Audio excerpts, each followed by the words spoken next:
विद्यार्थी मित्रांनो नमस्कार। इयत्ता 8वी शिष्यवृत्ती परीक्षेमधील गणित विषयातील संख्याज्ञान या घटकावर आधारित काही स्वाध्यायातील प्रश्न आज आपण सोडवणार आहोत। तर स्वाध्यायाला सुरुवात करूया। प्रश्न क्रमांक 1 आहे 83,643 या संख्येतील 3 या अंकाच्या स्थानिक किमतीतील फरक किती। आपल्याला एक संख्या दिलेली आहे 83,643 आणि इथे 3 या अंकातील स्थानिक किमतीतील फरक विचारलेला आहे। या संख्येमध्ये 3 हा 2 वेळा अंक आलेला आहे, एक आलेला आहे एकक स्थानी आणि एक आलेला आहे हजार स्थानी। आता यांच्या स्थानिक किमती आपण लिहून घेऊया। हजार स्थानी जो 3 आलेला आहे त्याची स्थानिक किंमत होईल 3000 आणि जो एकक स्थानी 3 आला आहे त्याची स्थानिक किंमत होईल 3। यांच्यातील फरक विचारला आहे त्यामुळे आपल्याला वजाबाकी करावी लागेल। 10 तून 3 गेले 7, हातचा आला 1, 10 तून 1 गेला 9, 10 तून 1 गेला 9, 3 तून 1 गेला 2, 2997 हा त्यांच्या स्थानिक किमतीतील फरक आलेला आहे। पर्याय पाहूया। पहिला पर्याय आहे 2799, दुसरा आहे 2997, म्हणजे आपल्याला हवा असलेला योग्य पर्याय क्रमांक 2 आहे। इतर पर्याय आहेत 7999 आणि 2979, परंतु आपल्याला हवा असलेला योग्य पर्याय आहे 2997 पर्याय क्रमांक 2। पुढील प्रश्न पाहूया। 3x अधिक y ही 2 अंकी संख्या 66 आहे। जर एकक स्थानी y असेल तर x बरोबर किती। इथे आपल्याला समीकरणाचा उपयोग करून हा प्रश्न सोडवावा लागेल। आपल्याला दिलेलं जे समीकरण आहे चलाच्या स्वरूपात ते आहे 3x अधिक y आणि ही जी संख्या आहे ही आहे 66, त्यामुळे 3x अधिक y याची किंमत आहे 66, हे आपण लिहून घेतलं। आता पुढे आपल्याला सांगितलं आहे की एकक स्थानी y आहे, म्हणजेच हा जो y आहे हा एकक स्थानी आहे। 66च्या एकक स्थानी 6 आहे, म्हणजेच y ची किंमत 6 असणार आहे। ते आपण या समीकरणात भरूया। 3x अधिक 6 बरोबर 66 येईल। 3x बरोबर होईल 66 वजा 6 होईल, हा 6 इकडे आल्यावर वजा होईल। आता 3x ची किंमत आपल्याला मिळाली आहे 66 वजा 6 म्हणजेच 60। मग x बरोबर हा 3 इकडे गुणिले येतो, इकडे भागिले होईल 60 भागिले 3 आणि हे उत्तर येतं 20। 60ला 3 ने भागलं तर उत्तर 20 येतं, म्हणजेच x ची किंमत आपल्याला मिळालेली आहे 20। तर या ठिकाणी 3x अधिक y ही 2 अंकी संख्या होती। 66 त्याच्या एकक स्थानी y होता, त्यामुळे आपण y च्या जागी 6 लिहिले आणि समीकरण सोडवलं तर x ची किंमत आपल्याला मिळालेली आहे 20। पर्याय क्रमांक 1 हा बरोबर आहे। आता प्रश्न क्रमांक 3 पाहूया। 2p अधिक q ही 2 अंकी संख्या 17 आहे। जर एकक स्थानी 7 असेल तर p बरोबर किती। इथे पुन्हा एकदा समीकरण दिलेलं आहे आणि एकक स्थानचा अंक दिलेला आहे। समीकरण लिहून घेऊया। 2p अधिक q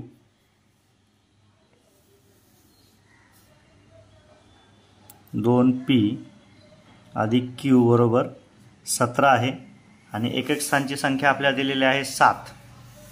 तर आपण एकक स्थानी 7 म्हणजेच q च्या ठिकाणी 7 लिहूया। त्यामुळे 2p अधिक 7 बरोबर 17 येईल। समीकरण पुढे सोडूया। 2p बरोबर 17 वजा 7 होईल। 2p बरोबर 10 येईल।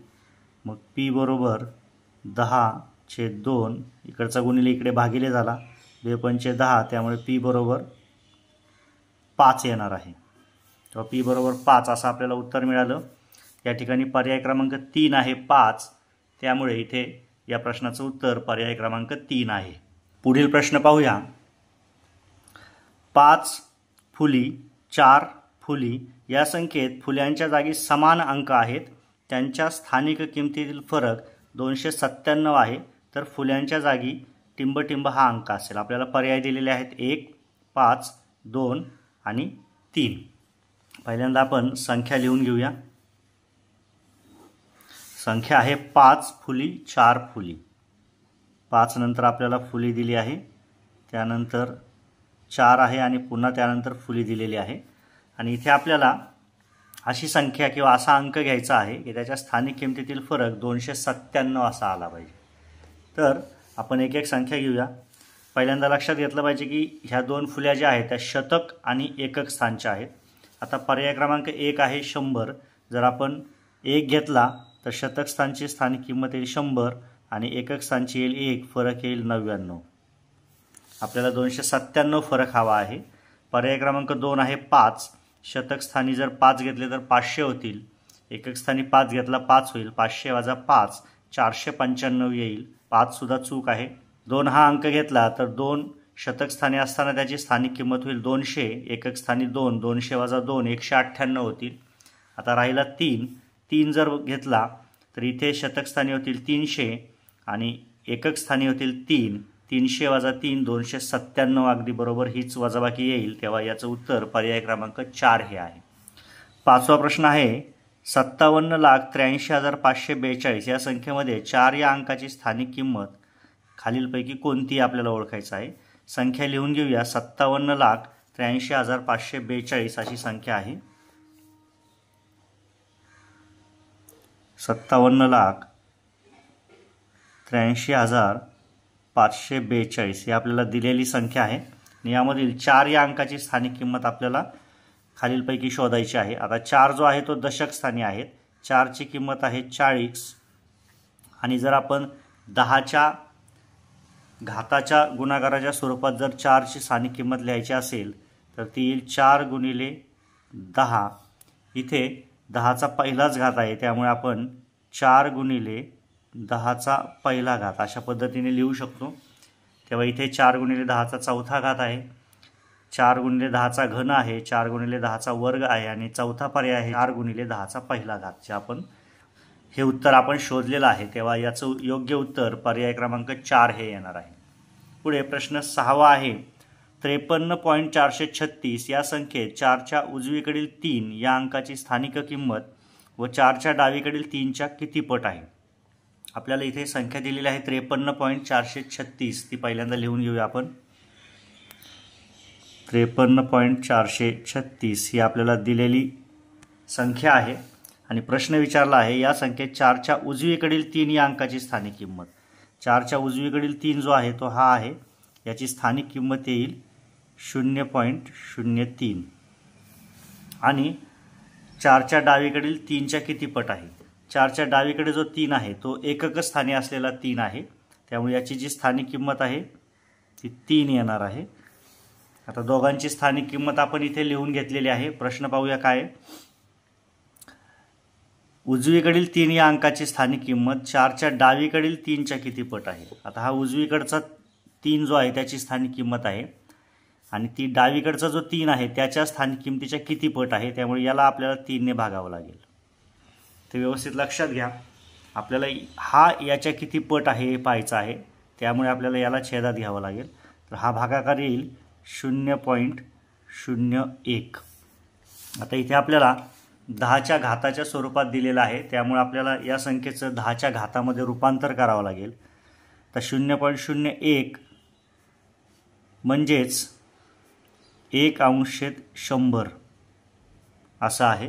कारण दशांश चिन्हाच्या इकडे 2 घरं आहेत तेव्हा छेदामध्ये आपण 100 घेतले आणि जर आपण 10च्या घाताच्या स्वरूपात लिहिलं तर हे असं होईल 1/10चा वर्ग आणि याला जर वरती आपण घ्यायचं असेल तर 10चा ऋण दुसरा घात अशा पद्धतीने हे लेखन करावं लागेल. ही चारही रूपं व्यवस्थित लक्षात घ्या. इथे भागाकार आपण केलेला आहे 0.01 आला. 0.01 म्हणजेच 1/100 असतो म्हणजेच 1/10चा वर्ग आणि जेव्हा छेदामध्ये 10चा वर्ग आहे 1/10चा वर्ग तेव्हा त्याला अंशात किंवा वरती घेत असताना 10चा ऋण दुसरा घात अशा पद्धतीने आपण लेखन करत असतो. तर इथे पहिला पर्याय आहे 10चा वर्ग, दुसरा पर्याय आहे 1/10, तिसरा पर्याय आहे 1/10चा ऋण दुसरा घात आणि चौथा पर्याय आहे 10चा ऋण दुसरा घात. तर इथे पर्याय क्रमांक 4 हा बरोबर आहे. आपण काढलेल्या किमतीनुसार पर्याय क्रमांक 4 इथे बरोबर आहे. पुढे 7वा प्रश्न पाहूया. पुढीलपैकी कोणत्या संख्येतील 4 व 5 या अंकाच्या स्थानिक किमतींची बेरीज सर्वात जास्त आहे. 4 संख्या दिलेल्या आहेत आणि या संख्यांमध्ये प्रत्येक ठिकाणी 4 आणि 5 अंक हा आलेलाच आहे. त्यांच्या स्थानिक किमतीची बेरीज कुठे सर्वात जास्त आहे ते फक्त आपल्याला शोधायचं आहे. पहिली जी संख्या आहे ती आहे 7,500 84. या ठिकाणी 5 व 4 यांच्या स्थानिक किमतींची बेरीज येईल 504, कारण 5 शतक स्थानी आहे, 4 एकक स्थानी, 504. दुसऱ्या ठिकाणी 5 व 4 यांच्या स्थानिक किमतींची बेरीज येईल 54. तिसऱ्या ठिकाणी येईल 540, कारण 5 हा शतक स्थानी आहे, 4 हा दशक स्थानी आहे, 540. आणि चौथ्या ठिकाणी येईल 45. तर साहजिकच 540 या चारीमध्ये सर्वात जास्त आहे, त्यामुळे 4 व 5 या अंकांच्या स्थानिक किमतींची बेरीज सर्वात जास्त पर्याय क्रमांक 3 मध्ये आलेली आहे, 540. तेव्हा या प्रश्नाचं उत्तर येईल पर्याय क्रमांक 3. तर या ठिकाणी संख्या ज्ञानावर आधारित काही प्रश्नांचा आपण इथे सराव केलेला आहे. अशाच आणखी प्रश्नांचा सराव करा. आजचा हा व्हिडिओ या ठिकाणी पूर्ण होत आहे. धन्यवाद.